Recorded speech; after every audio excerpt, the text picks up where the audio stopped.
India में पहली education policy आई थी 1968 में, फिर दूसरी आई थी 1986 में, फिर आई है अब 34 साल बाद NEP national education policy 2020। New education policy का एम है इंडिया में 100% youth and adult literacy. Government का एम है कि जल्द से जल्द एजुकेशन सेक्टर में पब्लिक इन्वेस्टमेंट को 4.3% ऑफ जीडीपी से बढ़ा के 6% ऑफ जीडीपी कर दिया जाए, यानी सरकार शिक्षा पे ज़्यादा खर्च करे। न्यू एजुकेशन पॉलिसी में और भी ऐसी कई सारी चीज़ें हैं जिन्हें जाना हमारे लिए बहुत इंपॉर्टेंट है, जिसके बारे में हम इस वीडियो में आगे बात करेंगे।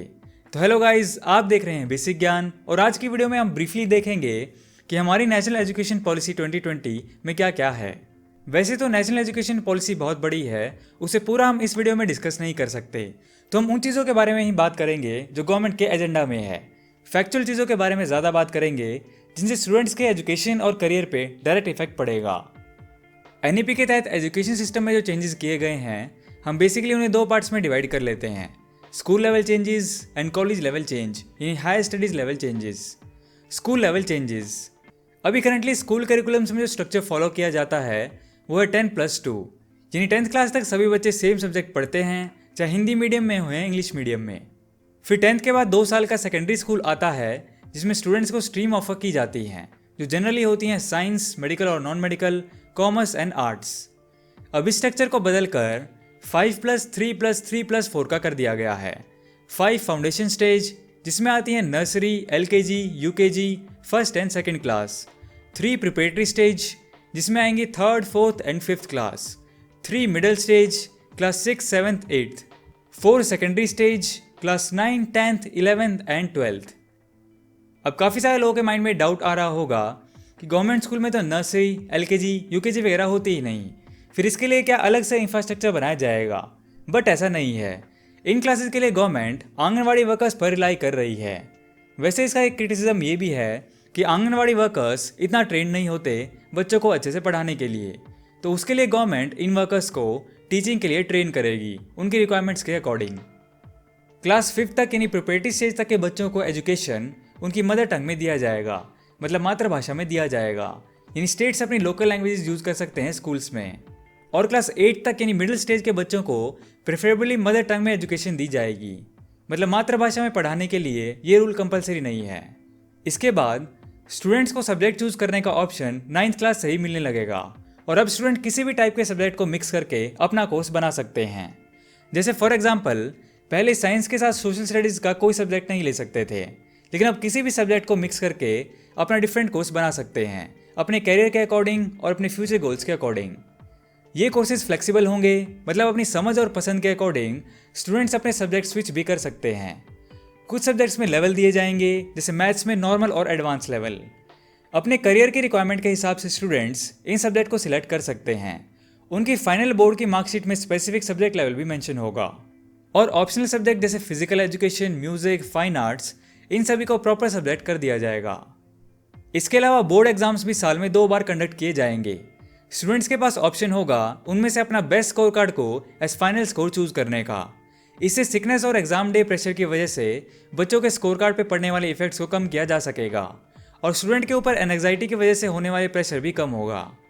एनसीईआरटी सिलेबस को भी रिवाइव किया जाएगा और करिकुलम को ज़्यादा एनालिटिकल और प्रैक्टिकल बनाने की कोशिश की जाएगी।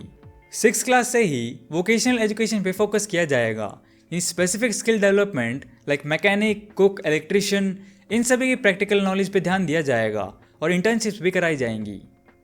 अब बात करते हैं college level higher education changes की।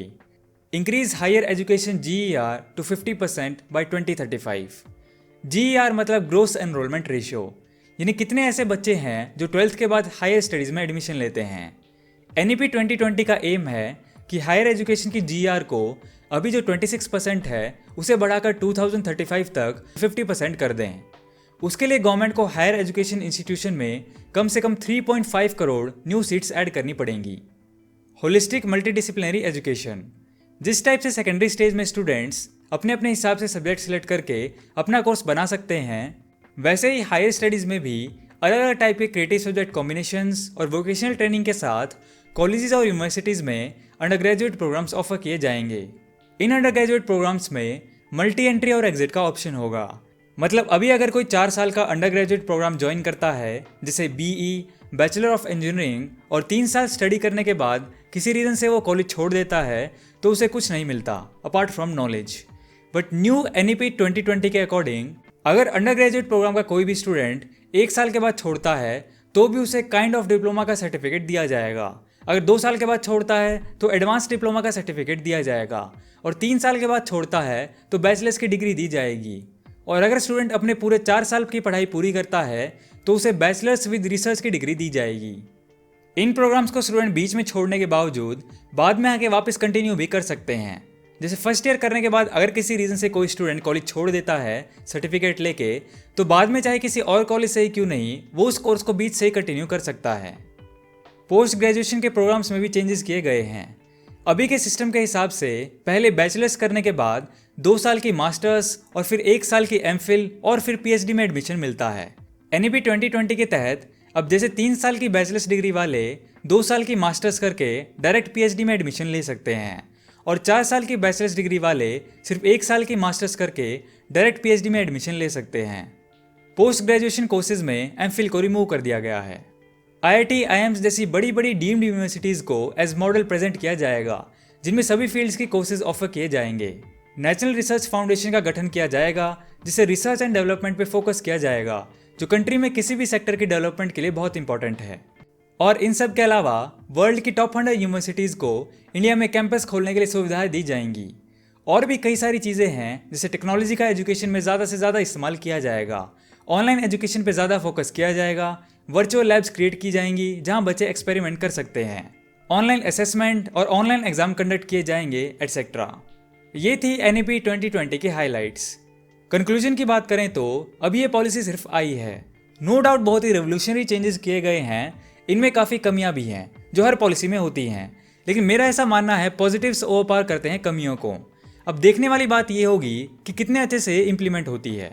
NEP 2020 से एजुकेशन बहुत ही ज़्यादा डायनेमिक हो जाएगा जिससे स्टूडेंट्स के माइंड में कन्फ्यूजन भी बढ़ेंगी सब्जेक्ट चूज करने की जब बारी आएगी, जिससे टीचर्स और पेरेंट्स की गाइडेंस का रोल काफ़ी ज़्यादा यहाँ पे बढ़ जाएगा स्टूडेंट्स की लाइफ में। तो आज की वीडियो में इतना ही दोस्तों, इसे अपने फ्रेंड्स के साथ शेयर करें और अगर आपको ये वीडियो पसंद आया हो तो आप बेसिक ज्ञान को सब्सक्राइब करके बेल नोटिफिकेशन ऑन कर लें ताकि आपको आने वाली वीडियोज़ की नोटिफिकेशन मिल जाए और ऐसे ही ज्ञान से भरी वीडियोज़ के लिए देखते रहिए बेसिक ज्ञान।